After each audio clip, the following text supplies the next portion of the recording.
અમદાવાદના પાલડી વિસ્તારમાં વિશ્વકુંજ 4 રસ્તા પાસે ગઈકાલે મોડી રાત્રે જાનમાં જતી થાર કારના ચાલકે અકસ્માત સર્જાતા તંગદિલીભર્યો માહોલ સર્જાયો. નમસ્કાર મિત્રો, હું વિપુલ પટેલ, શિક્ષાપત્રી સંદેશ ન્યૂઝ સત્યની સાથે એક નજર આજના મુખ્ય સમાચાર પર.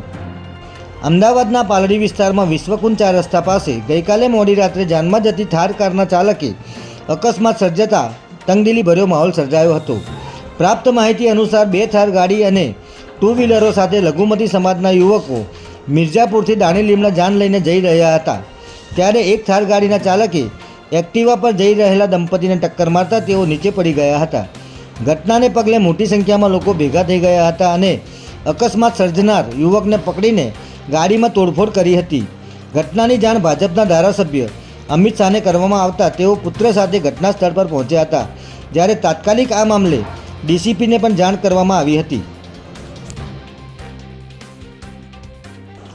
અકસ્માતને પગલે મામલો વધારે બિચકતા ઝોન 7 ડીસીપી સહિતનો પોલીસનો કાફલો ઘટના સ્થળે દોડી આવ્યો હતો.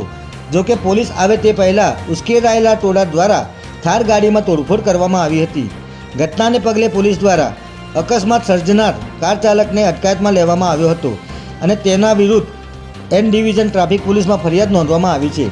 જ્યારે પાલડી પોલીસમાં થાર ગાડીના ચાલક દ્વારા એક્ટિવા ચાલક અને 10 થી 15 લોકો વિરુદ્ધ માર મારવાની અને ગાડીમાં તોડફોડ કરવા અંગેની ફરિયાદ નોંધવામાં આવી છે.